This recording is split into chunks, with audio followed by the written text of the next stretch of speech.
Actually, that's actually a false start. We're gonna do this for real now. That's what happens when I had to.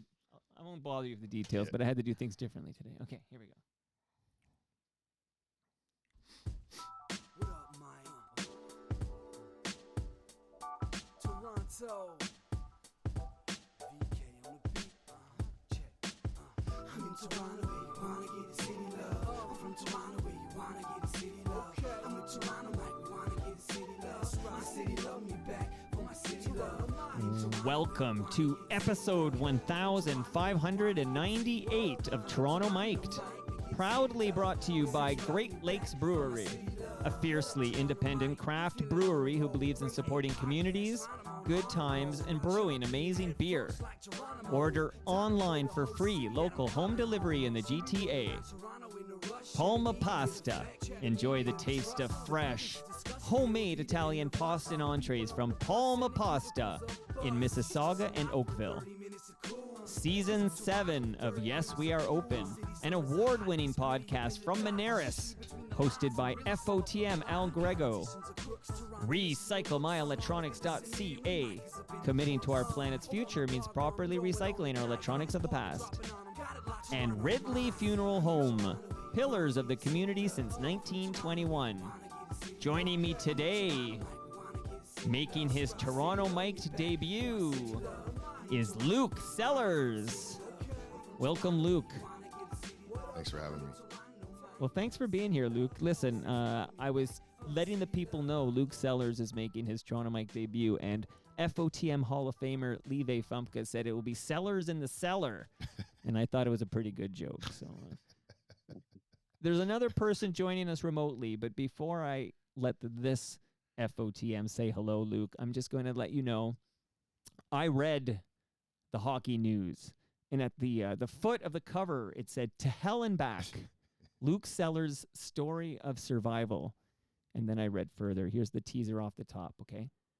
Substance abuse, rape, depression, the near loss of a leg, failed NHL dreams, and a suicide attempt. But Luke Sellars' tragic fall after touching hockey's highest summit doesn't end there. It's his redemption story that defines him now. This article in the Hockey News written by Gare Joyce. Gare, are you joining us remotely from Kingston? How are you, buddy? I am here, and I breathlessly await. Luke Sellars in the basement. Luke, how tall are you? Well, it used to be about 6'1", probably about 5'11". You're shrinking. Yeah, like all of us. Okay, soon you'll be the same height as me. I just got to wait a few more years here. Okay. My friend, we'll hear from Gare. Gare will chime in as appropriate. But I'm wondering if we can go back to when you were 16 years old. Maybe we go back. You were a prospect. You were a great hockey player. Tell me a little bit maybe about growing up, your love of hockey, and then maybe the OHL draft, if you don't mind. Well, first and foremost, great intro to your show. That was amazing. Minor hockey for me was interesting. I left Pickering at a young age so that I could play in the Metro Junior Hockey League, which probably back then was one of the best minor hockey leagues in the world.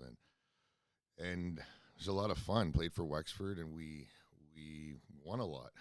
we barely lost, and it's interesting when at that age when you have so much success. Yeah. I wouldn't know, Luke, so you have to explain it to me. And you're naive at that point because you think it's going to last your entire life. My draft was an interesting thing because I was supposed to be drafted as an underage. In the OHL back then, you could have 2 underage players on each team. And underage, by the way, under the age of 16. Yeah, I guess you would be. Like you could be a 15-year-old playing in the OHL. That might be so my draft year, I would have been 16, I guess, like my regular draft. Yeah, so I guess, I think it'd be 15. Okay. You see some of these guys that play like, the Crosbys of the world and that. Yeah, like the John Tavares. They're like 13. They're like 13 years old, lacing them up with 20-year-olds and just waxing everybody. Right. But my parents were really big on school. My dad being a bean counter and an academic. Yeah. So they were really, really interested in making sure I went to a team that had a good school program, made sure that we actually went to school. And the Sudbury Wolves was a team that we had made an agreement with that they were going to pick me, I think, in the 3rd or the 4th round as an underage player. So I was at Maple Leaf Gardens, you know, with a suit on and all that in my hometown. And the end of the 4th round comes and nobody had taken Oh, and me. this is the 97 OHL draft. That had been the year before I was drafted to the OHL. So you're there in a suit. I remember Don Cherry would go off on this on Hockey Night in Canada, right? Grapes. Like my heart breaks for a 15-year-old who's in a suit expecting to be drafted at Maple Leaf Gardens, and then your name isn't called. Like, what's that like? Well, because you had to be drafted in the first 4 rounds, and the narrative that we had put out there through Newport Sports, my agents, is that I was going to school. I was going to go to the NCAA, right? So, but behind closed doors, there was an agreement with Sudbury that you know, we were acting like we didn't want to play in the league. You know, and it's an interesting thing, right? Hockey, it's like a joint venture between your parents and what they think when you get to that level, agents and stuff. So, but beautifully, I didn't get drafted that year, and ended up going 19th overall to Ottawa the following season. And I mean, my first year in junior hockey, we won the Memorial Cup. I mean, what? Oh well, look! Spoiler alert, Luke. Listen, we're gonna get there, but you were drafted by the 67s at Ottawa. Correct. And Gare Joyce, were you at this 1998 OHL draft? I wasn't at the junior draft. Okay. No. Okay, you're at that was before. That was before I started at the Ottawa Citizen. It was in October of that year. Okay, so I'm going to bring you in later for the NHL draft because you were at that, right? Yeah. Yep. Okay, beautiful. So, Luke, you're drafted by the Ottawa 67s, and they got a legendary coach there. Who was your coach in Ottawa? Brian Kilray, Killer. Okay, Brian Kilray. I've heard so many stories about Brian Kilray. Yeah. So his quote at the time was that you're a perfect fit. And the best part about it, he'd never seen me play. Oh. So they had this scout back then. His name was Joe Rowley. I don't even know if Joe's still alive today. But there's scouting staff there with him heading it up. It's like they were just like our team. Ottawa was always so stacked back then when Killer was the GM and that. But he hadn't even seen me play when he came to meet with me and my parents at our home. He's like, "Oh, I'm looking down. Oh, well, if Joe says he's good, then he's good." Right. And so for those who don't know and haven't followed your illustrious NHL career, we'll get to that. You're a blue line prospect, so you're a defenseman. Correct. Okay. Maybe give me a little bit. So I want to get to you teased us that you're going to win a Memorial Cup, but what was it like playing for Killer? Like, what kind of coach was he? Give me the vibe in Ottawa at that time. Killer is old school hockey. I said it before. If you won, you played. If you could walk, you played, and if you won, you drank. And you know, listen, it was as I said before, the Wild West in Ottawa. That didn't mean that we weren't, you know, being supported and that. It's just, it was old time hockey. We basically, and because we were so good, I don't even think we lost 10 games that first year. Maybe we did. And anything, you put 17, 18-year-olds together, they're winning, they're feeling good. At that point, we were drawing, I think, more attendance than the Ottawa Senators at the time. It's hard to get caught up in it. That being said, him in the way that he always had a knack of knowing what the players needed. He always knew when we needed to be lifted up, when we needed to be yelled and screamed at, and that. I think for me, being there, I wasn't so clear on a lot of the shortcomings that I was dealing with, just internally inside of myself and that, and not really being able to handle a lot of the you know, I don't know the right word to say it, you know, the rousing on a regular basis. It never ends. It's like every single day you're just getting ripped on. But all that being said, I really love playing for him. I learned a lot from him. We just in my last couple of years started to butt heads a little bit. Well, we're gonna get. Look, hold my hand here, Luke. We're going on a journey. Okay, we're going on a journey. We have over an hour left here. So, Killer. I'm now calling him Killer. You know, my killer is Doug Gilmore, but Brian had that nickname first. So Dougie's a great guy too. Well. If you went to the washroom, Dougie's on the wall. I'm not the real Dougie, a photo of Dougie. I want to be clear about that before the cops come. Okay. But like unconventional, right? Tell me about the time Kilray comes out, you know, wearing nothing but a hat and gloves and skates. Like, right? I read that in the article. Yeah, he and one quick one before it that just came up. It's we butt heads in Kitchener, and I'm like, fuck this, I'm done. I'm going home. I'd been asking for a trade. I end up going home for a week and sit at home. My parents put me back on the train down to Ottawa from Scarborough because they're not going to trade me. I haven't been with the team for like a week to 10 days. Killer walks in before practice. His nickname for me was Hollywood. He looks over. He's like, Hollywood, nice of you to join us.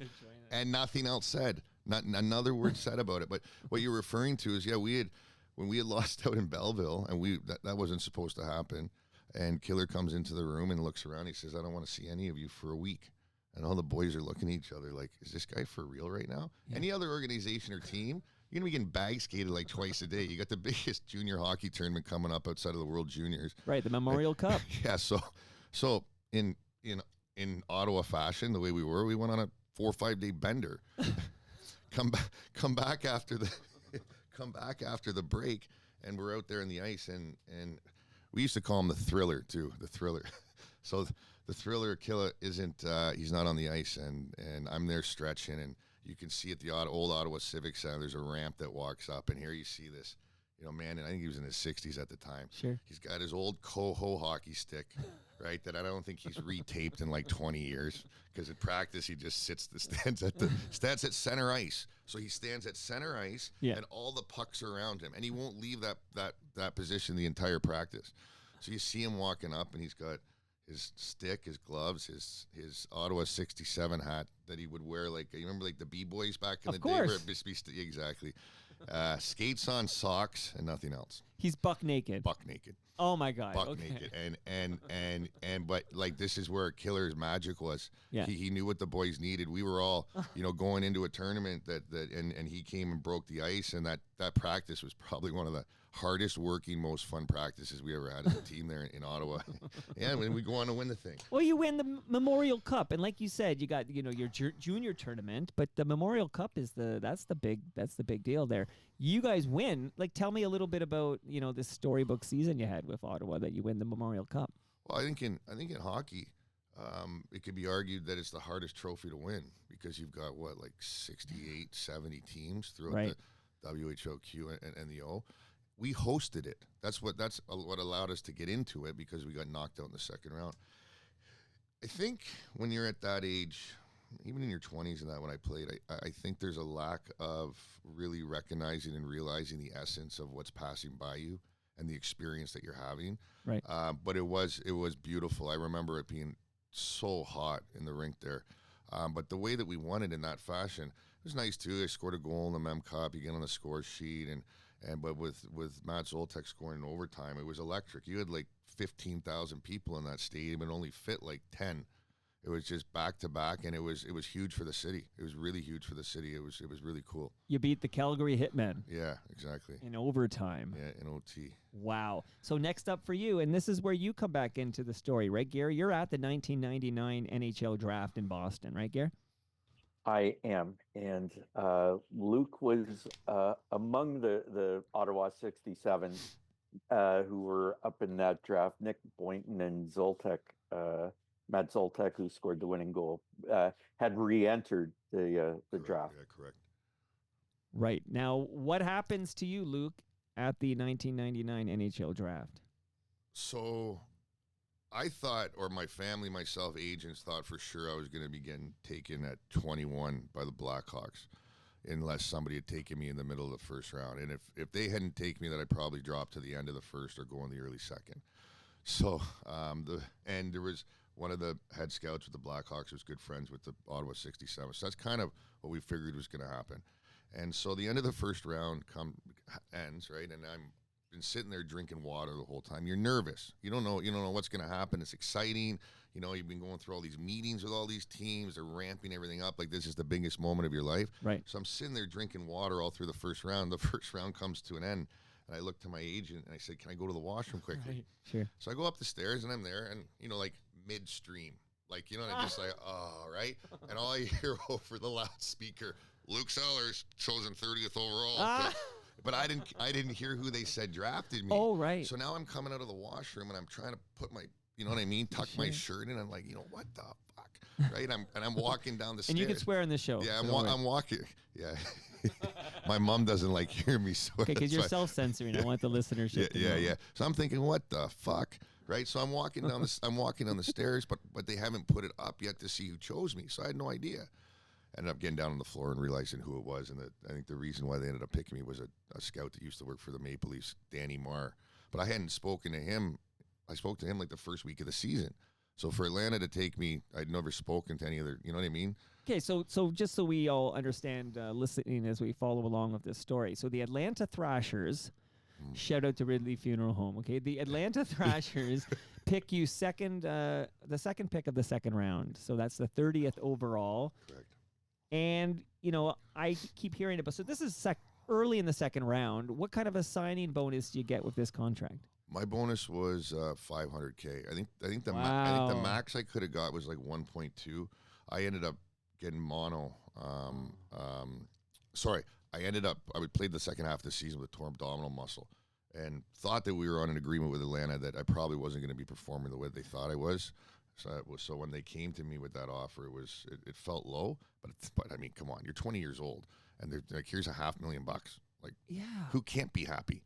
Well, I would have been happy with $500. Okay, I'd be like, wow, I'm in the NHL. Me too. At that point, we've been paying we've been being paid like what, $48 a week in junior. Wow. So 500,000, and these are US dollars. US dollars. Yeah. That was paid. money. That was paid out in increments, is the way they typically will set it up. Okay, so tell me a little bit here. So there's a lot of real talk in this episode, and a lot of it begins right here. But that summer, tell me about what you try for the first time and the circumstances around that, and then when we maybe a little bit about how this drug affects you.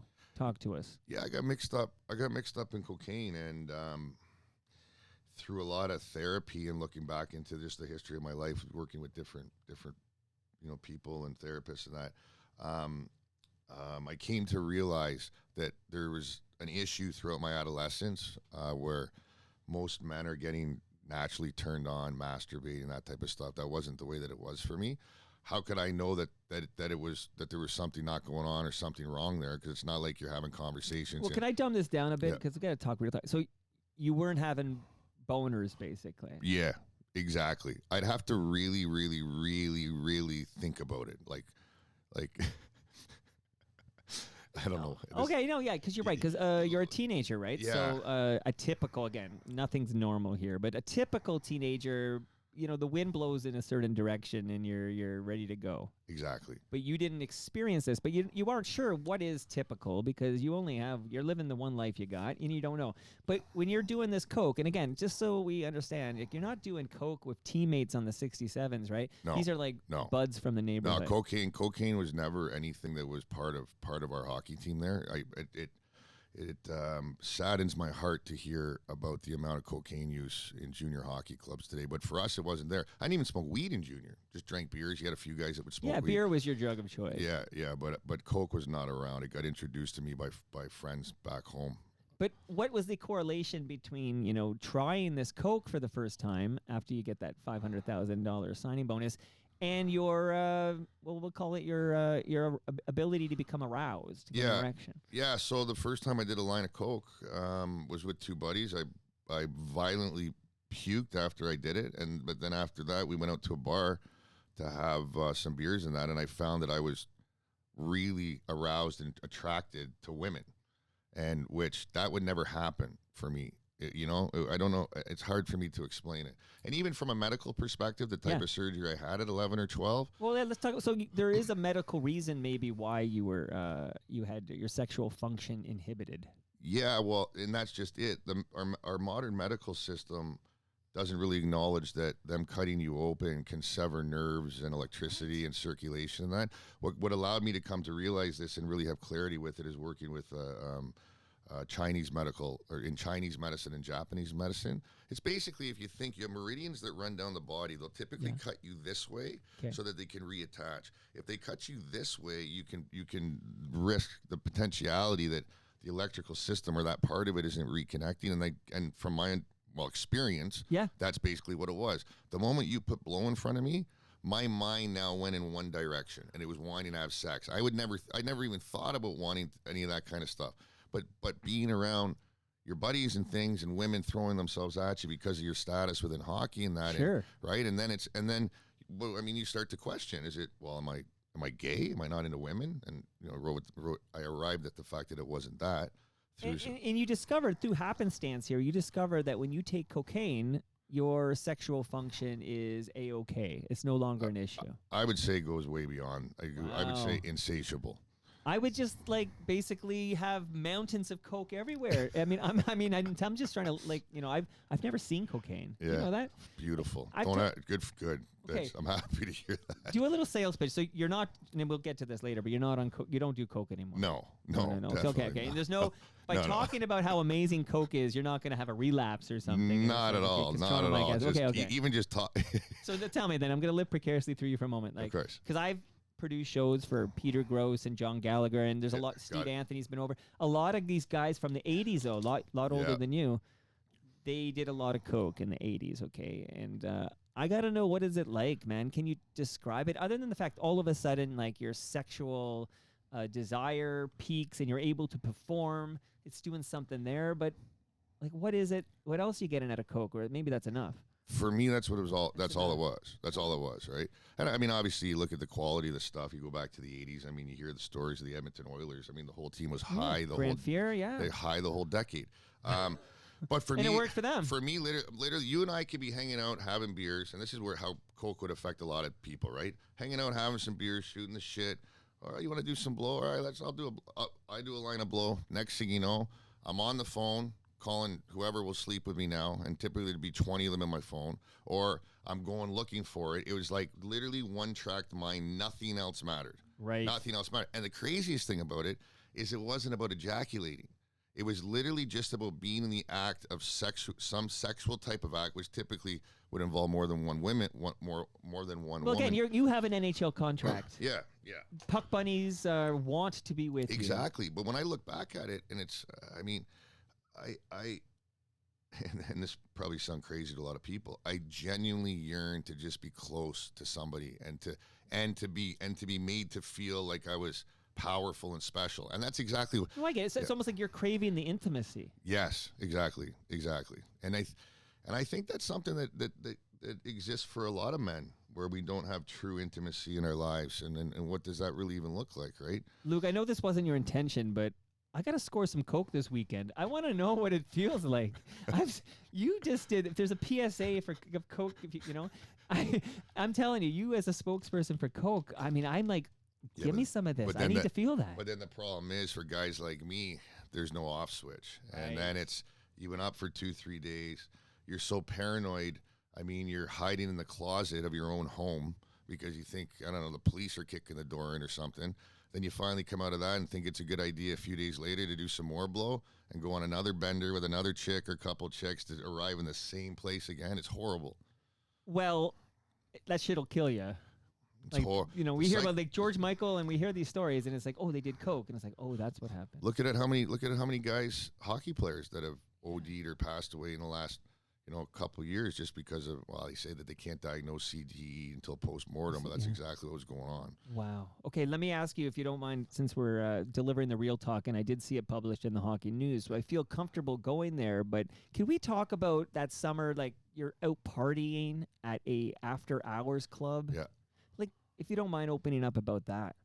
Here in Toronto back then, you had, if you were into, like, electronic music, doing things like ecstasy and that type of stuff, right? Because you got like the hip hop clubs, yeah, right? It's primarily black and smoking a lot of weed, drinking, and then you go to these electronic clubs. Here you had the government, which was famous. So the way a weekend would start is you go to the government on Friday night, and around 4 a.m. it closes, and you'd go to Comfort Zone, which is a world-renowned after-hours club. And that place back in the 90s would open Friday night at like midnight and not close till Monday at 6 p.m. Wow. So you just go back and forth from this place back to the government, just the amount of chemicals you'd be putting into yourself. So by the end of that 3-day bender, I found myself, I would typically not be doing coke, partying in that way. I would be doing more like ecstasy and GHB and ketamine and these things. But then would always typically want to do blow once I was done partying with those people. So I was at Comfort Zone, and invited two guys back to my or not to my apartment, to my hotel room, Right. that had some blow on them and ended up getting roofied and raped by both of them. Okay, I'm sorry this happened to you, man. You got drugged and then you were Oh, basically dude, passed out. I'm so grateful that it happened to me, because it's one of the Okay. it's one of the biggest pivotal moments of my life that got me real with who I was. Wow, okay, maybe elaborate a bit more on that, because you were these two people, these two guys. They drug you and then they rape you, and you're saying that you're glad this happened because of how it affected your life. Yeah, I think these opportunities in life happen to bring us to a space of forgiveness and centeredness for ourselves and the people around us. So I know it sounds morbid and crazy, but as the years went on and working in alternative practices, of regaining the part of myself that put myself in that position and was seeking and yearning, because here's the thing, I was also addicted to pain. So the whole experience that went on, now I was blacked out more or less as it was happening. I'm not sure how to explain it. It's just, you arrive at this place in life, I think, if you're willing to commit to really know life. And for me, that's to have a relationship with Great Spirit, to have a relationship with God. Who am I to perceive what the good and the bad experiences are? If I can sit in the middle of it and just see that it's life, it's being experienced, it's coming in, and it's what are you going to do with it? So it was horrible, because I kept it bottled up for a very long period of time. Wow, it's almost like it was a catalyst of sorts. I like to imagine a scenario where you can achieve this wellness, this height that you're experiencing now, and we'll get into that shortly. Well, even but, just without being drugged and raped. Well, even just the amount of gay men that, and I'm not actively like in business and out there trying to attract gay men that have been raped and have these types of issues. It's just incredible to me the amount that I have met along my journey that have had similar things happen, and for them to hear the story of a heterosexual going through it, you can just see in their eyes in that. So I got a couple really close friends now that I love dearly and love and support me dearly, that wouldn't be in my life if that trauma had not happened. Okay. Very interesting. This whole conversation is very interesting, but we got to get you back to Ottawa here. Sure. And like I said, hold my hand here. We're going on a little journey here. Now, Brian Kilray, Yep, legendary coach of the Ottawa 67s. He needs a whipping boy, right? He needs to have a whipping boy every season. Am I right? that's the way it was experienced for me. I mean, my first year seeing who it was, my second year being myself, and my third year. So this return to Ottawa, now that you've been drafted by the Atlanta Thrashers, he just decided you're going to be, because you're a top player now on this team, he's going to make your life miserable. Am I right? Yeah, to a degree, that's what kind of happened. I think, to be clear on this, though, Killer's approach to getting the most out of a player, again, comes from a different era, right? And an era where if I was born 10 years earlier, probably suited me a lot better, like in pro hockey and that, because things had changed. It used to be, right, like I'd said, you if you can walk, you play, and if you win, you have some beers. Guys in the NHL and that weren't working out 20 years ago or that. They're just playing hockey. So he was doing what he thought he needed to do to get the most out of me. I just, in no better terms, was too soft to be able to respond to it. Well, so it says you. Yeah. I mean, today, you're right. Today, he wouldn't be able to do that. The times have changed. We that's essentially bullying. He's bullying you. Yeah. He's picking on you because you have a skill level that got you drafted 30th overall. Yeah, only he can know exactly why he was doing it, right? But he made life difficult for you, because in your second and third seasons with the Ottawa 67s, you're the whipping boy. Yes, more or less. Okay, geez, okay. But this story, I'm hoping you give me the details, because I have been promoting this episode as Luke Sellars, former NHL player, okay? Now, Gary, you're there. How many minutes long is Luke's NHL career? I know that it's 3 minutes and something. I want to say it's 3:23. That's my best guess. Yeah, wow. I have no idea, but that sounds pretty close. You know what? To me, it's like, I don't care if you had a career like Chris Chelios or if you got 3 minutes in one game. Yeah. You're a former NHLer, buddy. Yeah. Most of us, right? Gary, you never played in the NHL, did you, bud? I did not. Okay, just Sadly, making I sure. played at Maple Leaf Gardens, but I Oh, did well, not. okay. Well, it doesn't count when you're playing with the tuna cans and the Loblaws, okay? Yeah. I know Gary's going to tell me, leave the stand up to me. That's what he's going to tell me. That's it. That's funny. Can you give me, when I'm reading about your NHL debut, because you do have the one game, if I go to Hockey DB, if I go to any source of NHL records, I can see that you played an NHL game. Could you share the circumstances? Because it's kind of wild how you come to make your NHL debut. So Atlanta, and I think Johnny Anderson, the head coach in Chicago, were just so frustrated with me my first year because I wasn't living up to what I was supposed to be. They did send a message and sent me down to the East Coast League, which as a guy on a two-way contract to the NHL and AHL, that's guy that was touted to do a lot, or at least be able to play at the level, and now you're down there. It was tough. But when I got down to Greenville, it was like the culture in the locker room there was so amazing. I mean, I forgot where I even was, and later in life I came to realize that that's what hockey really was for me, about the friendships that were developed, not so much about what was going on the ice. So was it like Slapshot played in the? We've all seen Slapshot. I mean, 1,000 times. Is it kind of like that? No, the hockey in the coast was good, and especially because we had like 5 guys on two-way contracts that were down in the coast. Okay. And one of my good buddies who was up top of Chicago with me, Zdenic Blatny, a Czech guy. We love going for beers together all the time. So we're down in the coast, right? Which is more similar to what junior hockey was like, which we dominated in the year before. Right. Right. It's like you're still playing with men, but you get it, right? It's like you can get away with more. So. And are you still with Atlanta? I know. So I'm under contract with Atlanta. I'm under a 3-year contract with Atlanta, 2-way contract between Atlanta and Chicago in the American Hockey League. I can't remember the word they use. What do you, Gary? What's it? An introductory contract. What do they call it?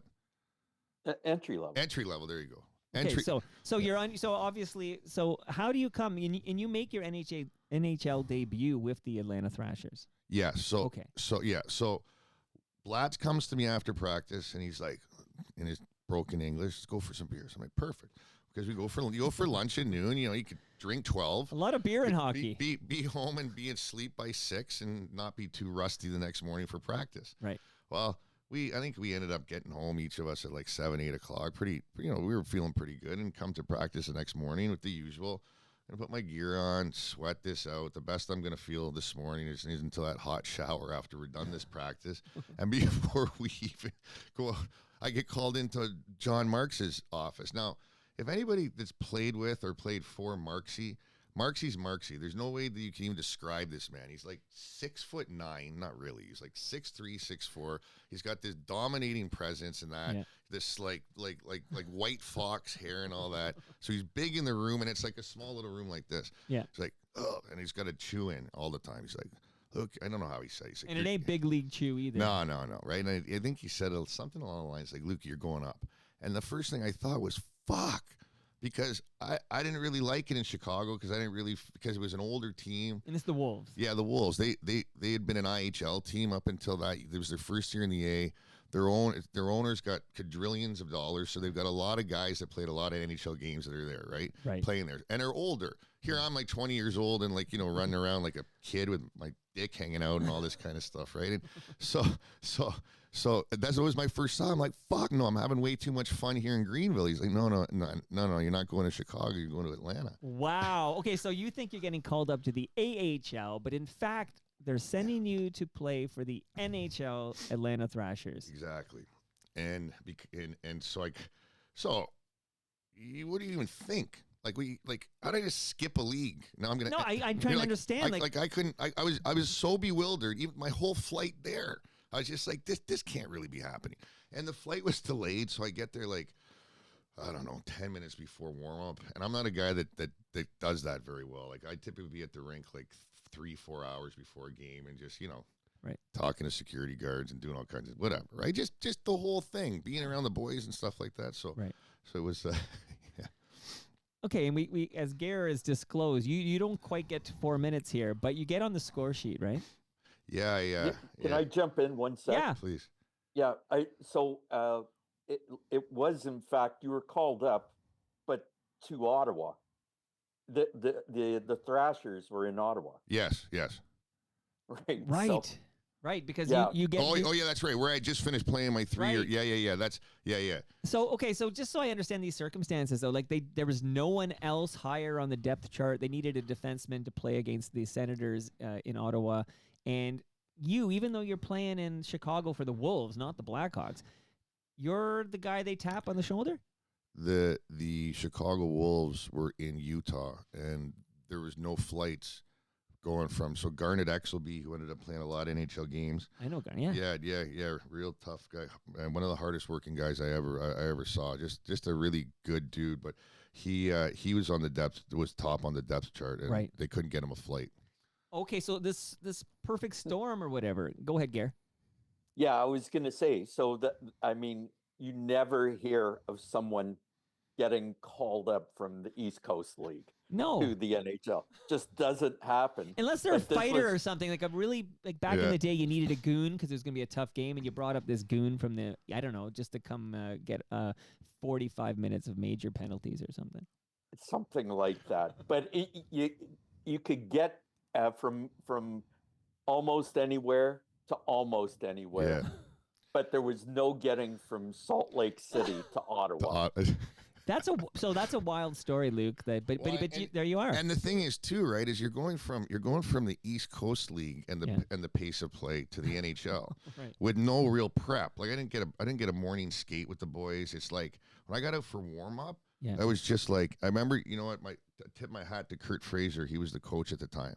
And I heard him. He said, Luke, yourselves, get over here. And he's standing on the bench while warm-up's going on. He puts both his hands on my shoulders like this, and he looks me right in the eyes. He says, "You belong here. You can play here. Don't think anything else." Amazing. Yeah, and it was like, and that made me just kind of like, oh fuck, thank God, because I was at that point. I was just like, I am an imposter right now. I'm going to ask you about imposter Yeah. syndrome. Oh yeah, I'm an imposter right I now. don't belong Oh here. yeah. Oh yeah. Everything, and it's like the thing that you've done for so long, warm-up. It's like I could barely even pass a puck. I was so nervous, and it's like, what are you so nervous about? You got called up by the last place team in the league, who's only won like 2 games. There's not much expectations, and we won in overtime. And you got on the score sheet. Let's not bury the lead here, Luke. Yeah, okay? yeah, for Tell us how you got on the score Trying sheet. to break down Daniel Alfredson's wrist. See, that'll make you a hero in Toronto, right? Break Daniel Alfredson's. Yeah. They'll make a statue for you outside the Scotiabank Arena. Man. Okay, I mean, I used to have arguments with Sens fans over who was better, Alfredson or Sundin, and I'm like, get out of here with that garbage, okay? Sundin, 7 out of 7 times, maybe twice on Sundays here. Okay, so you have, I want to call it like in the IMDb world, you got a credit now. You had a game in the NHL, you played a few minutes, you slashed Daniel Alfredson, that got you on this score sheet. And now I'm kind of preparing the listenership because something happens for you in Chicago, right? Like you got a staph infection. Yeah, that would have been my 3rd year. So we just were referencing my 1st year playing. Okay. Um, Well, I mean, on our way there, if you want to tell us a little bit about this cocaine habit you developed and your love of alcohol. Not a great combination for an aspiring athlete. No, and you look back when you're young, and and you're in good shape, and that it's amazing what the body can handle. It was just insatiable for me because I wasn't interested in sex or intercourse, and the minute I did a bump a blow, it's like lights out. And then it was, and I became addicted to that whole experience. Cocaine, and for lack of better expression, women, vagina. Like, yeah, because it sounds like you have this craving for the intimacy, and a woman's warm embrace is part of that deal. Over the years of therapy, and then I arrived at that place, and there would have been a lot better place, a lot better way of me going about it. That being said, I was partaking in this type of partying with women that were also looking for similar type stuff, right? But looking back on it, that's exactly what I was seeking. I didn't feel centered. I had no real relationship to my emotions and my thoughts, But and they were just running. Do you know me. why? Like, I'm wondering, like, was there a lack of I don't know, hugging growing up with your family or something? Like, have you been able to pinpoint this craving for this intimacy from strange women who are with you because of your NHL contract? Yeah, I mean, you're a handsome guy too. Don't get me wrong, but you too, brother. better hair. Hey, you want an embrace right now? Afterwards. Okay. The only thing we've been the interesting thing here is that everybody's got their ideas and opinions. Any doctor you talk to, any neurologist, it's everybody's got. I've been diagnosed bipolar, depression, autistic, like all these different things. But the bottom line is this: I started experiencing significant head traumas at a very young age, right? Even in my young years, and I grew up. Well, I still have a family and two parents that I couldn't ask for anything else. But the concussions started happening at a real young age, and then proceeded into adolescence, and then throughout my career. But then a lot of heavy head trauma off the ice, street fighting, and things like that. And I think that just damaged my brain in a way. And then you add in the rape at the age of 20. It's like, well, I've already been violated. I've already been, you know what I mean, treated like why not keep violating myself? And what was always there was a warm body, as long as coke and alcohol were involved. It's not like women were waiting at a bar after the game you just played in Houston because they want to go sit on a rock and talk about their feelings, right? Like, we're in our 20s. It's a freak show. Right. So this awareness comes from you seeking out psychiatric help. But just before we get to that kind of moment here, and I hope I pronounced this right. Okay, so you in Chicago, you had a case of patella tendinitis. How did I do? Patella tendinitis. Okay, yeah, I added an extra syllable just for shits and giggles there. Okay, sometimes I got to keep you on your toes. Okay, and then there's a radical treatment for this, but it went rather wrong. Yeah, there was an interesting thing when you're under contract with a professional organization or at the pro level like that, they have their own doctors and specialists, and if they don't refer you out, they don't like you going outside of their but thing is that my knee wasn't healing. It just wasn't. I'd taken a month off. We're getting ready for the playoffs. I'd finally proven myself at the American League level. Right. I think also to Atlanta and Chicago. And I'm like, I got to play in the playoffs. I'm like, it's the last year of my contract. So I spoke with my agents and that, and there was a doctor for the Chicago Bulls, the basketball team, who had been doing this new type of surgery where they go in and they bleed the tendon to promote healing. Okay. I ended up getting a staph infection after surgery. Where I picked it up, who knows? But it went misdiagnosed, right? So the swelling in my knee and that from the staff, our training staff felt it was because I was trying to push too hard to get back and play. One thing leads to another, and I find myself in the emergency room, and they're slicing my knee open, and I'm passing out, and I'm waking up in a hospital room, and there's an infectious disease doctor there standing in front of me, and it went something like this. Yeah. He's kind of, he's skirting around, and I just, like, Doc, just tell what's up, right? Well, if the antibiotics we've given you don't begin to take soon, then we're going to have to amputate your leg. And I was on so much morphine. I'm just sitting there, and there's that little TV up in the wall there, and I'm just sitting like, okay. Wow. Like that. Obviously, the antibiotics started to take. But that's close. That's too close for comfort, okay? They might have had to amputate. There was a real chance that they would have amputated your leg if those antibiotics don't kick in quickly, and you dodged a bullet there. Well, you know what's interesting too. One of the Japanese doctors that's a friend of mine, they have a perspective that the actual bacteria staph craves cocaine. There's I don't know, I can't remember how he explained it to me, but it's just a side note for people if they've had staph infection. Well, you didn't need any more help craving cocaine. No, I didn't. You were okay before the staph infection. Okay. I don't mean to laugh at it, but no, I'm just saying you look great. But we got to see the humor in all of life. Otherwise, fuck me, man. Like, then we were like walking around miserable, like most of the world. And look at it this way: we're having this conversation right now, live in my basement. It's not like this is an episode of the Ridley Funeral Home Memorial episode of Toronto Mike. Okay, you're on the right side of the dirt, right? So okay, but that levity is just before this part I want to ask you about. I recently had a visit from a guy in Winnipeg. His name is Rob Nash. Yeah. And Rob Nash literally visits schools across the country to talk to kids about when he was young. He was an aspiring athlete, great athlete, and he got in a bad car accident. And then he had a suicidal ideation. I hope I have that right, but he had thoughts of killing himself, and he shares this with kids.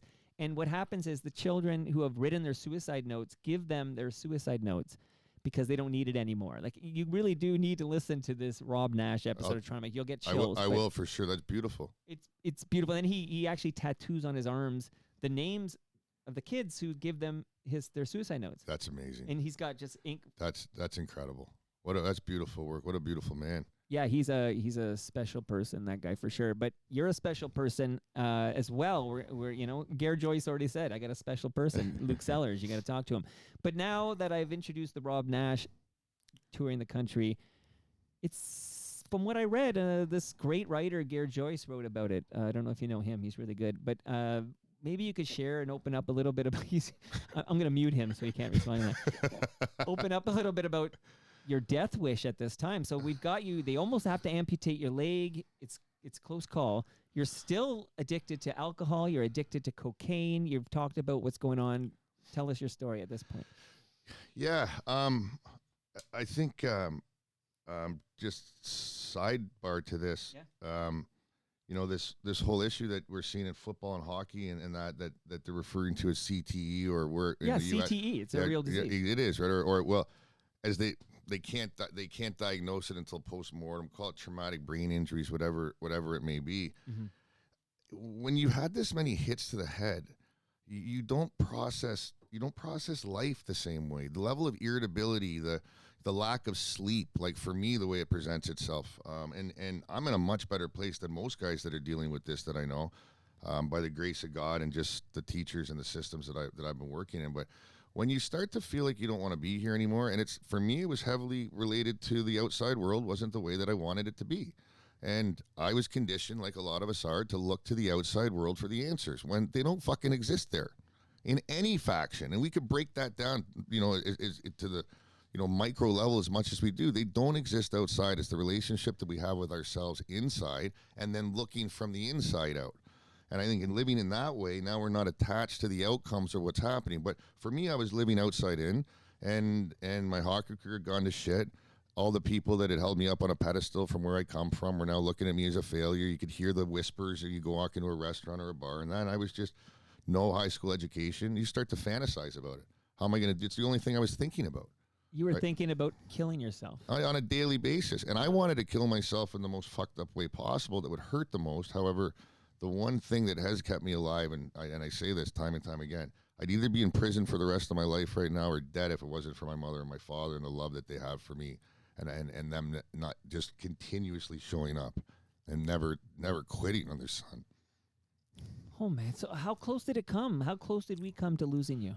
So I'd been partying for, I used to stay at the Grand Hotel in Toronto, which is now, interesting enough, doesn't exist, because they did a documentary on me that's about half an hour long. That I can send to you if you want to watch it. But of course I do. So I'd been partying Friday, Saturday, Sunday night, hadn't slept, and I'd stashed about a quarter ounce of cocaine in my hotel room with a 40-pounder of vodka and I think I had about 20 Oxy 80s. I wasn't a guy that really did oxys and painkillers. I was more into uppers. But I got back from that weekend of more or less sleeping with women, partying, whatever it looked like, and was ready to go. So I poured the bag of coke out on the table and probably snorted 2 or 3, 4 or 5 grams of it. And of course, about 5 or 10 minutes, shotgun, like, I can't remember now, most of the vodka, and took a handful of the pills and just laid back and was ready to go. And the room around me started spinning. And it was interesting how I wasn't scared. I was just finally, the last bender I've been on, I don't have to fucking wake up from it ever again, because I'm just done. And then I don't know how much time had lapsed, but I woke up. It was just like, what? Were you alone when you woke up? Yeah, I was alone. You're alone, okay. Yeah. So you thankfully, you just shared with us a little earlier that you did at some point seek out psychiatric help, and then you were diagnosed with, depression, ADHD, anxiety. You're probably on the spectrum. Yeah, later in life, after starting to work with people that really knew what they were talking about. Yeah, it's the foundation of it on the spectrum. I process and assimilate things in a much different way than most, and that's the irony. A lot of all the head traumas and stuff like that, it did something to my brain where it's like I can retain information very quickly now and regurgitate it. It makes no sense, because I wasn't really like that when I was younger. I think that spirit, however, God, whatever you want to speak to it, has a plan. And if we can just stay vigilant and resilient in being a kind, compassionate, empathetic person, that we don't miss the essence of why these things happen in our lives. Well, I definitely want to talk to you about, Terry Bell and some of the practices and stuff here. But I feel like we still got more bottom to find here, okay? So, and I'm glad you're here, man. I'm just so glad you're here. And I'm glad Gare wrote about this because that put it on my radar. So. Yeah, thanks for having me. And it's nice that you're here too. And I do have some gifts for you, but... Oh, thank you. It doesn't feel appropriate to give you a gift right now because I'm about to ask you about, if we go fast forward to... So you seek the psychiatric help, and it helps to explain a lot. And I can kind of relate to this where suddenly lights go on and you understand things because of diagnoses that you finally saw it here, right?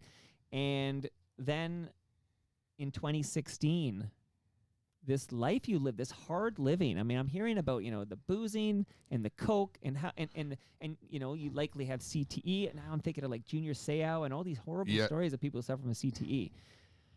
What happens in 2016? Well, the thing for me too is that with all of that stuff, I just want to make sure the viewers or the listeners are clear here, is that I also became a bag of shit. I got heavily mixed up in organized crime. I was doing a lot of bad things, to bad people, right? So like CEOs of insurance companies? No, I'm talking like street shit. like breaking people's legs and shit. You know what I mean? So, but here I'm 26, 27 years old. Yeah. My hockey career's over. I'm heavily medicated, so I can't feel anything. Right. Right. You're numb. Right. And then so 2016 came around, and this was way before. I'm 43 now. I was mixed up in that type of shit back in my late 20s. So okay, but now we're in 2016. You're mid 30s. 2016, about a year before that. And I've been in the lineage that I'm part of Kriya Yoga and the monks that I study with. Heavy meditation is what brought me, hours and hours and hours a day looking inside. I felt that I wasn't going to be here, that something was going to happen. And I told my wife, I said, I think I'm leaving the planet. And she's like, okay. She's like, well, what should we do? I said, I don't know when it's going to come, but I'm pretty sure something's going to happen pretty soon. And that's when we were sitting there on that day. I can't remember what day of the week it was. The sun was shining in, and my heart just started to go. And it was beating so fast. We're talking hard. Literally. Sometimes that could be figuratively. Literally, and not because of not because I was using coke or drugs at that time. Obviously, there'd been a massive effect of the drug use on my heart. But think of your heart going from resting at 60. It might reach maybe $170 or $180 if you sprint real hard for a period of time. Mine was up at 300. Oh my God. It was to the point where it was like you had a shower head inside of me and water was spraying off of me. But you seemed to know it was coming, right? You sort of you just felt like something was off, or you had a premonition. When you commit your life to living inside and these different, and living with nature and all that, you start to sense things before they happen. When we're living in this linear way, like most people, chasing desires, trying to run away from fears, we're so in the cerebral existence of life that we can't actually feel what's going on around us. Well, before we say goodbye, you're going to tell me about your wellness routine and how you got to be this this guy in front of me right now. But in 2016, when you're 35 years old, very young man, I can't even remember being 35. Okay. You have this. You talked about your heart. You had a heart attack. Yes. And a stroke. By the clinical definition of your heart stopping, I didn't go see a doctor, right? Because I was so done with modern medicine. So when I had the heart attack and the stroke 2 days later, I got put on an airplane and with one of my mentors flown out to our clinic in Selkirk, Manitoba. But the interesting thing about this is that whole heart attack, probably 1 month before then, I'm sitting there at a Shote training. Terry passed away 3-4 years ago. We're sitting there eating. There's 40 of us at a big picnic table. Yeah. He's at the very end. I couldn't hear anything he's saying. And I'm talking to somebody, and I hear his voice cut in, and it says, if you ever around somebody that's having a heart attack, tie off their left arm right here as strong as you can, because the heart has to pump a little bit harder to get the blood up down the left arm than it does across the body. And you'll see this with Thai boxers, where they tie off the elbows, the knees. Wow. If you let a fox chase a rabbit, what kills the rabbit is its heart explodes. If you tie off the rabbit's elbows and knees, it can run further before their heart explodes. Long story short, I start to go into the heart attack. I look at my wife. She's like, what am I supposed to do? And we had already talked about it. Don't call 911. It's like, I live by the way of spirit now. It's fucking, am I meant to go? I'm going. Wait. So at 35 years old, And now here you are cleaning up your life and learning Yeah. this wellness routine. You essentially are like, don't call 911. Yeah. But I know. It makes no sense. But even if you, again, I'm not Yeah, going I to know, argue with I you, know. man, but like the science and the doctors that would save your life, you could say that is part of the whole beauty of this universe we live in. It is. It's the thing about it is that I've been working with psychiatrists and things like that in modern medicine for so long. I was just turned off by it. And it's like, I know it doesn't make much logical sense. My life doesn't make logical sense. That being said, I tied off my arm, Yeah. right, around the door with an electrical cord. Like my whole arm was like blue. My wife sat there. She was kind of just watching me and, tearing up. And she didn't call 911 No. because you told her not to. No, exactly. My wife, what we call it, she's ride or die, man. She's a rider. We come from the same neighborhood. It's like she's a. Okay, but what if you died? Yeah. And they're like, why didn't you call 911? She would have figured out a way to explain it. Okay. All right. Okay. I Here know. I am. I'm a backseat It's- driver yeah, with yeah, your no, heart it's okay. attack It's from, okay. No, man. 2016. No, it's okay though because it's it doesn't make much sense. It's and that's where. But you lived. That's what's crazy. So I took a ton of magnesium and cayenne pepper. Cayenne helps to drive the circulation of the blood. Magnesium relax everything, and I pulled myself out of it by some grace of God. So when he had said about using this technique, Terry Bell. Yeah, Terry Bell. If a person's ready to leave the planet, there's nothing you're able to do for them.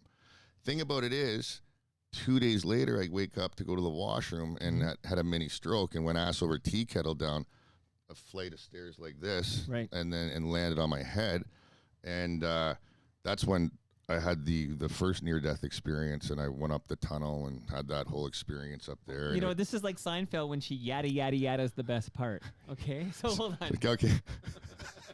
So Wait, you went up to heaven? Where? so I go up. So I go up a staircase that when you hear these things of like you go to the light, it's kind of like that, but for Yeah. me it was a little bit different. So I'm in this environment, and there's this massive being there that would be like the size of like, I don't know, a 10-story apartment building here, but the most loving. And it wasn't like a defined image. It was kind of like you know what I mean? Like kind of. But if I saw this, I would want to go towards that light. Yes, right. So you want to go there? Yeah. So there I am on my knees begging them to let me stay, and exactly, it was like a collective message. They're like, "You can stay if you want to, but you're gonna have to go back down there and do it again and sort it out in the next life." Wow. So I was just like, fuck, okay. So then the image it's me literally like a little boy scolded walking back down the stairs. And that's when I heard my wife Lauren's voice, and I came kind of back into the body. And I don't know how, she's 100 pounds. I don't know how she put me on her shoulder, carried me up to bed. And then from there, yeah, it's crazy.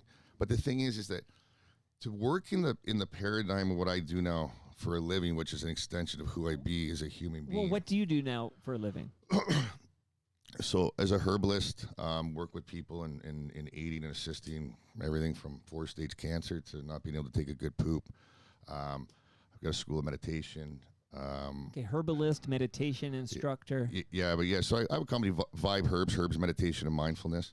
And then LIT, which is Leaders in Training, which is a behavior-based program for any team environment, families, business, or pro sports. So we've been, or sports. So we've been running that with some kids here in Toronto and that. But the COVID had a huge hit on things, right? It was before COVID. I had my everything was banging and that, flying around, working at retreat centers, teaching meditation, doing keynote, all that stuff. So still all that in the mix now. Just we've pivoted and looking. So we're about to launch our herb formulas into the U.S. marketplace, because if you're familiar with our government here, passed a bill recently on natural health products that they're not implementing yet, but most likely will soon. Okay, I'm just processing all that. But is there a website we can go to learn more about you? Not that can be accessed in Canada. Not that can be accessed in Canada. Got to get that proxy server to find out what's going on with Luke. Yeah. Okay, I'm going to bring in for a moment here Gare Joyce, who's joining us from not Kingston, Jamaica. Okay, apparently it's Kingston, Ontario. But Gare, you still there, bud? I am. I'm still spinning here. I don't like to edit these things, but I might be hitting the ground. What is it? Ass over tea kettle? I might be hitting the ground in a moment here. When did you learn this story, the Luke Sellars story? I guess I picked up pieces along the way. Certainly, I was around in Luke's time uh, in uh, in Ottawa with the 67s, and I knew that he was in the Atlanta organization and uh, plateauing there at the AHL level and had injury struggles. And I'd been in touch with a few of Luke's former teammates, Seamus Kotick, who's a good friend, a scout for and coach with the Buffalo Sabres, um, and Lance Galbraith. I had communication with for a couple different things. Lance died a few years back, and Lance and Luke were very close. So I kept tabs somewhat on alumni from that 67s team, Sure. which won this Memorial Cup in '99. Also made the Memorial Cup in a crazy run in 2 years later, Luke's last year of junior. Right. But I just kept tabs on people, and then I happened on an a short online documentary. Um, it was independently produced, and I don't know that it really got out there, but it was Luke talking uh, about his life experiences and Yeah. uh, attempted suicide and addictions and all those issues. And I thought this is such a rich story, with the context that I knew as well. In your story that you wrote that appeared in the hockey news, is this just you contacting Luke and saying, can I share your story? Well, yeah, I do I do a Substack, and I had contacted Luke originally just to do a Substack item, and we talked over Zoom for an hour, I guess, and I thought, you know what, this story is it deserves more profile than that, and so I had been doing some stuff for the hockey news Right. here and there, and I pitched them on Luke's story, and uh, I think the first note I got back was really like, if you were writing it as fiction, no one would buy it, and uh, so it took a little while to piece it together, Right. but I do. I'm not just proud of Luke, but I'm proud with how the story came out, and it's an all's well. Well, Luke, what did you think of the story as it was published in the hockey news by Gare Joyce? Uh, just feel really honored that he took the time. He took the time to speak with my parents, to speak with some friends of mine, and that, and yeah, Gary's a guy who, as a, I'm not sure if, and I'll speak directly to you, Gary. I know I have. Yeah. I'm not sure you may understand, well, maybe you do, that the impact that guys like yourself have on young men when you're around the rink, and just, guys that write from a wholesome place and aren't looking to just, get clicks and that, like we had talked about earlier. So it's been a real honor having a friendship with you for such a period of time. How does that make you feel, Gare? Little teary. Little teary. No, I mean, it's meaningful to me. I'm just glad that Luke's where he is now, and I do think that it's kind of an untold story. What happens with junior players, whose lives don't turn out the way that they hope, and for a lot like Luke, I see them, you know, uh, so excited to be playing hockey and with so much promise and so many struggle emotionally and always when things don't unfold. It's hard to be on a lifetime undefeated streak. Well said. you know, Right. and without tasting adversity before you hit the street at 2021. And Luke, I would. I think the great thing isn't that Luke's a survivor, or at all a victim, or a survivor. Luke's come out of it as a thriver, and that's like the best type of story to write. Thanks for I saying don't know if I was writing, um, a memorial piece for the late Luke Sellars. It's a cautionary tale, but I don't know that it has the effect of inspiring. You can shock people or you can inspire people, and I think that Luke's story is an inspiration. Now that we've heard from Luke, I'm just going to reread what I read off the top, which is sort of like the blurb at the top of this article in the Hockey News that you wrote, Gare. But this is what. So now that we've heard the story, substance abuse, rape, depression, the near loss of a leg, failed NHL dreams, and a suicide attempt. But Luke Sellers' tragic fall after touching hockey's highest summit doesn't end there. It's his redemption story that defines him now.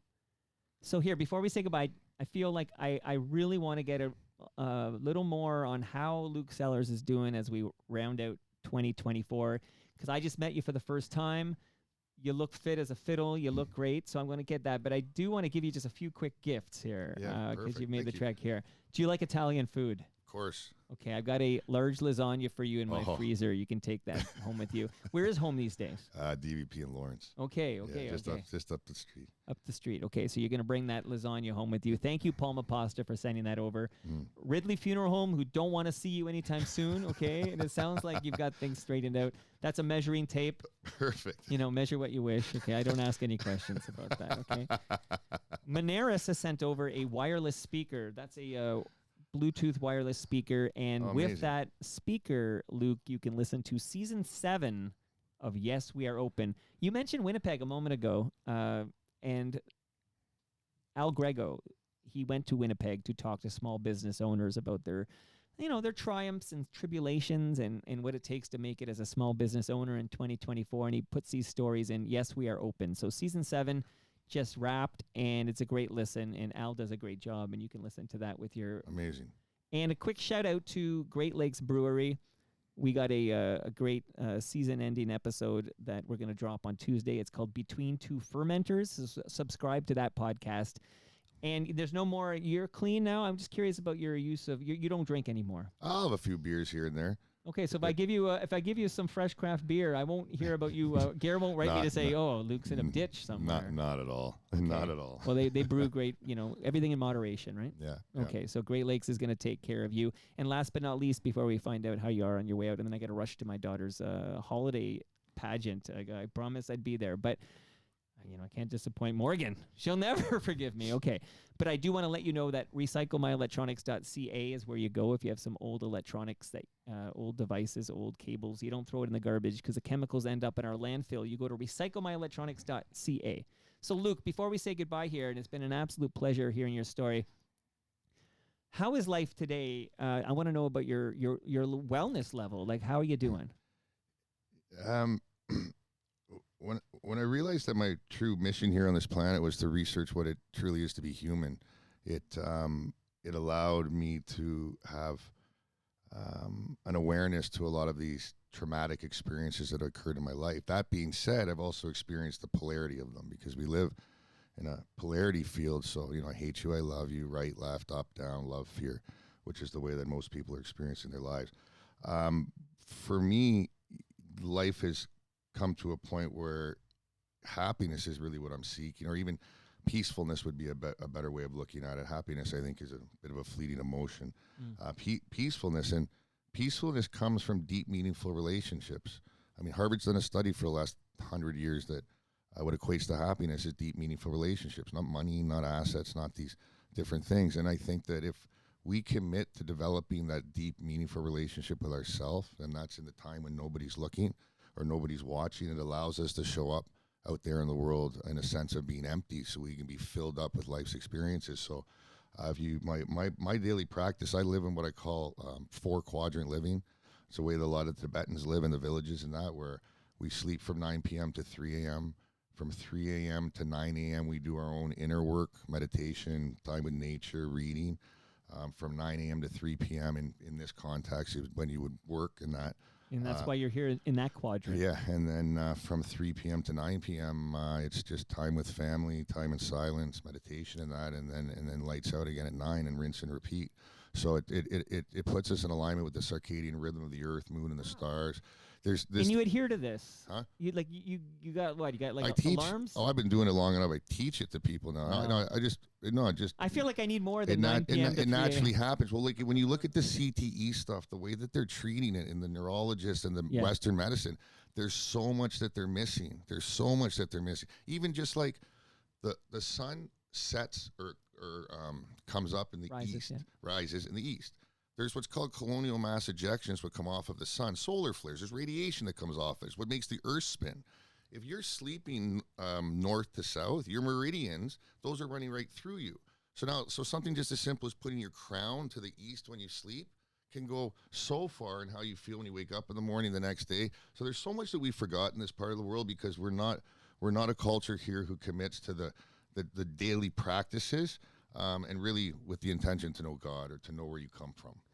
What do you say to people who say, oh, this alternative medicine is a crock and you need to, you should have called 911 when you were having the heart attack?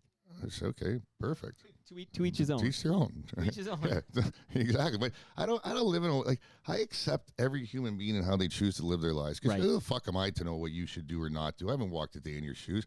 I tend to have a lot of people that are around me and come to me in my life now because I've acquired a lot of tools and techniques to be able to help them arrive at the same place.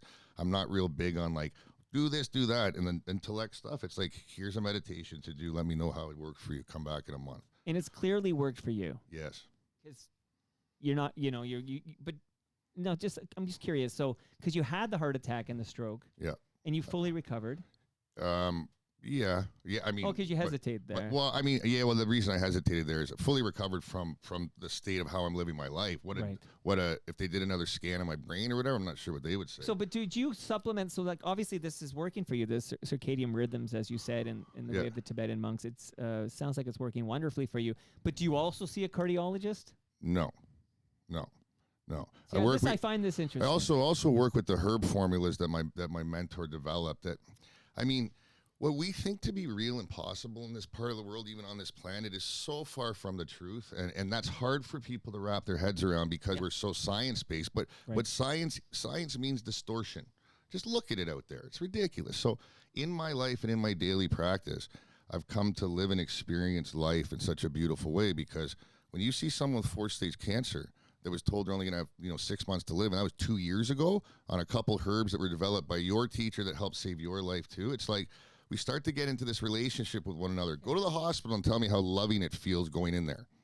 Let me ask you about these herbs for a moment, though, because when I hear, I'm thinking of Canada Kev now, like, you take herbs. No. Oh, it's called cannabis. Yeah, not cannabis. Just food in a capsule.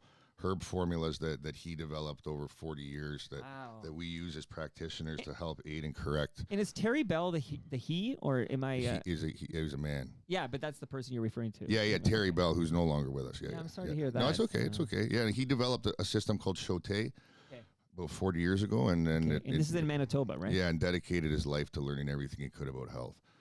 Yeah, and that's what he saved my life. So I'm just sharing it with the world. Well, he's no longer with us, but if he were here, I'd say thank you for saving Luke Sellars' life because we're all better off with you in this world here. And big thanks to Gare here on the line from Kingston for shining a light on this story and bringing it to my attention. Thank you, Gare. Thanks for having us. Take care, Gare. And Luke, you realize too, Luke. now you're now an FOTM, okay? And with this great privilege comes great responsibility. I want to see you at one of my events. I'm telling you, next summer I'm going to have a TMLX event, probably at Great Lakes Brewery. For sure. I want to see Luke Sellars. I'd love to come. And bring some of those herbs with you. Yeah, for sure. And I'll let you know how my cocaine experience goes, okay? Because I want to see what it does to me. But honestly, your story is wild, and it's like Gare said, like if he scripted this, Jason Priestley would be like, "I'm not doing this. This is ridiculous." Thanks for taking the time, Mike. I really appreciate it. And that brings us to the end of our 1,598th show. I can't send you to Luke's website because you're in Canada. When can Canadians You see can check this? me out on Facebook. Okay. Luke Sellars has an AR at the end, not an ER, despite what I might have put on Blue Sky. By the way, go to torontomike.com for all your Toronto Mike needs. And Blue Sky, I'm at torontomike.com. And much love to all who made this possible. That's Great Lakes Brewery. You got your beer. Palma Pasta, your lasagna's in my freezer. RecycleMyElectronics.ca. Moneris, Luke, you've got the speaker. And Ridley Funeral Home. Tomorrow, it's funny that I had a Gary on this program. Gare is a Gary. Tomorrow, I'm going to share the audio. I moderated a panel at the Masonic Temple, and two of my panel members are named Gary Top and Gary Cormier, and I think this is a podcasting record for the most Garys on a podcast in a 48-hour span. I don't think you can beat that record. I was gonna say I was on the Gary's shit list when I was at Ryerson. If I had known that, I would have. Some negative stuff that they didn't like. Okay, you shit all over their one of their concerts they promoted at the Edge. Yeah, something like that. They weren't happy with me. I remember that. See you all tomorrow with that episode 1599. Thanks, Mike.